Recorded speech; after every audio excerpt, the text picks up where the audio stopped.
Earlier today, the House Judiciary Committee held an emergency meeting on a package of bills dubbed the Protect Our Kids Act. So, look, in addition to increasing the purchasing age for semi-automatic rifles from 18 to 21, the package would also ban the import, sale, manufacture, transfer, or possession of large capacity magazines, as well as establishing requirements to regulate the storage of firearms in residential premises and create criminal penalties for violations. They also plan to crack down on so-called ghost guns, which I think is very interesting because I'm not entirely sure how you defeat 3D printing. But hey, if they're going to try, great. Banning straw purchases, as well as going after gun traffickers. One notable thing here that is missing is an assault weapons ban. However, of course, I really shouldn't even share the details because at the end of the day, it's not going to matter. Nothing is going to pass. So, look, I know there are people right now whose heads are exploding, screaming, "Shall not be infringed." You've already won. I mean, gun laws are looser in this country than they ever have been before. And we see the result, more death. So you've gotten exactly what you've asked for. That said, they've also, Republicans have also in Congress gotten absolutely everything that they asked for. And so, in fact, here, I want to show you a compilation of Republicans on this committee arguing that, no, we can't actually do anything about guns. Now we had a president come on after Uvalde and he used God's name in vain. Here's a 12-round magazine. This magazine would be banned under this current bill. It doesn't fit. This bill ignores the real mental health crisis in the country. Since the 60s, we really started having these mass shootings. Perhaps there was something in the 60s. Here's a 12-round magazine that would be banned. It doesn't fit because it would be banned. It ignores how the defund the police movement influenced school districts across the U.S. to rid themselves of school resource officers. People being taught in school, it's whatever you think feels good. Here's a 7-round magazine, which would be less than what would be lawful under this bill if this bill were to become law.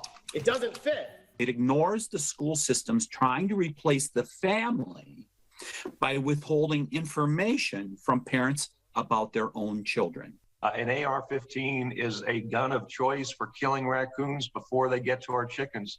This social experiment going on in our military, our schools, and our society is contributing to this mental health crisis, the deterioration of family values, and our skyrocketing violent crime rates.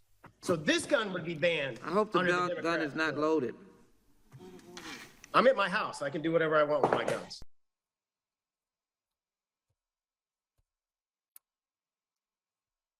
So that was Congress today. All clowns. All clowns. I mean, they're absolutely just useless. Useless. Oh, yeah, no, we got to protect the chickens, you see, at the cost of children. See, we prefer our chickens over the children's, you see. But we are very pro-life, though. And by the way, it doesn't have anything to do with guns. I mean, we should just go back to the 60s and talk about how, something changed then. And we also have critical race theory in schools. Oh, look. That's their arguments. Those, by the way, again, these are members of the House of Representatives. But you have the Republican Party in the Senate that is going to filibuster this. So, yeah, it'll probably get through the House, but then it won't get through the Senate. So, again, it's... And their arguments are mental health, breakdown of the families, critical race theory, wokeness. I mean, I've covered all of these different excuses. All of them. And they are just excuses. Oh, I need an AR-15 specifically to shoot varmints that are coming after my chickens. As if another long gun wouldn't actually do the job as well. Another rifle that uses the same kind of rounds but doesn't have the same kind of modability. But no, we have to. And look, the reason that they're protecting the AR-15, by the way, is because that's a huge moneymaker for the gun lobby. It's made billions of dollars in profits for the manufacturers. They know how popular it is. It's one of the most popular guns in the country. So if it makes a lot of money, can't ban it. No, of course not. Of course not. Corporate profits over people, right? And again, it's made billions of dollars in profits. And look, the fact is that you have the gun lobby, you have the gun manufacturers, and then you have groups like the NRA, but there are other, of course, gun groups as well that have poured millions of dollars into lobbying Congress, into buying these same politicians that spewed the nonsense that you saw in that video. To loosen those gun laws, to make these guns more easily accessible, which of course has led to mass shootings. More mass shootings. More guns and looser gun laws equal more mass shootings. Simple as that. Combine easy access to weapons with weirdo gun culture, the lack of mental health care in this country, nonstop fear-mongering media like Fox News, extreme individualist tendencies for some people that don't see other people as a community, but just things to, exploit or possible, aggressors against you. I mean, you have all of that. Radicalization on the right, militia groups, incels, white supremacy, political polarization. You add that all together and you realize that in this country, we are living in a toxic stew. And the result of that is a mass shooting pretty much every single day. And we're not doing anything about it because these are the people that you just saw that are in charge of doing things. And look, other countries have issues with radicalization, of course, right? Mental illness, violent video games, violent movies. Guess what they don't have? The same issue with mass shootings that we do. And that common thread, of course, is the easy access to guns, which Republicans are paid to protect. And this is why nothing happens. Nothing will happen, despite the majority of the country actually supporting some of these simple measures. And some even wanted to go further. I mentioned an assault weapons ban earlier in the segment, According to a survey conducted on March of 2021, before all these mass shootings, 50% of all registered voters in the United States strongly supported banning assault-style weapons. Now, of course, the polls do change. Generally, after mass shootings, support for gun control tends to go up, and then we tend to forget about it, and then it comes back.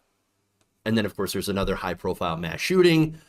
But what sucks is that when the poll numbers go down, it kind of shows that we've accepted this as the reality now that, a bunch of kids getting murdered in school. That sucks when that happens. But I guess that's just the price of freedom. But let me give you more numbers in this poll numbers here. Now, the assault weapons ban, for one, let's see. Again, 50% of all registered voters strongly supported it. 40% somewhat supported, so that's 64%. 9 opposed, 18% strongly opposed, and 9% didn't know. So again, you had a majority of the country, majority of Americans polled saying, yeah, we should ban assault-style weapons, the assault platform, right? And that's more of your military-style weapons. Now, you also have, and by the way, that's not even in the bill, other measures also are popular. Roughly 80 to 90% of Americans support universal background checks, red flag laws, which would allow police and family members to petition the court to temporarily keep guns away from people who might be a threat to themselves or others. Those are popular. 77% of Americans think that a family member should be able to petition a court to temporarily keep someone away from guns, while 70% think police should be able to. This is according to the APN Research Lab. 85% of Republicans and 90% of Democrats do support stopping people with mental illness from being able to buy a gun. So, look, what's interesting about all of that, at least on the mental illness, right? Because I talked about how before, you just kind of throw that out. I was like, it's mental illness. Are you going to do anything about mental illness? No, we're actually not going to do anything about mental illness, but we're going to talk about it, how there is mental illness. Oh, great. Look, we don't have guaranteed mental health care in this country. It would be nice if we did. So think about maybe how many people, instead of going and getting health care that they need, go out and buy guns instead. Because it's easier for them to get a gun on demand than it is to find a therapist or afford a medication in this country. Now, that said, of course, it is important to note that mental illness, having a mental illness, is not a guaranteed predictor of you becoming a mass murderer. And so understand that there is stigmatization of people with mental illness. And Republicans tend to use that very broad definition in order to paint a picture in bad faith. And so, again, blame this on mental illness, yet do nothing about increasing access to mental health care. Well, then it seems like all you're doing is throwing out excuses and not trying to really solve that problem that you think is part of the problem. And the only thing that I can think of is that they do that is because they know what the real problem is, and they're refusing to do anything about it. They know what the real problem is, and they don't want to solve that problem. So, yeah, here we are.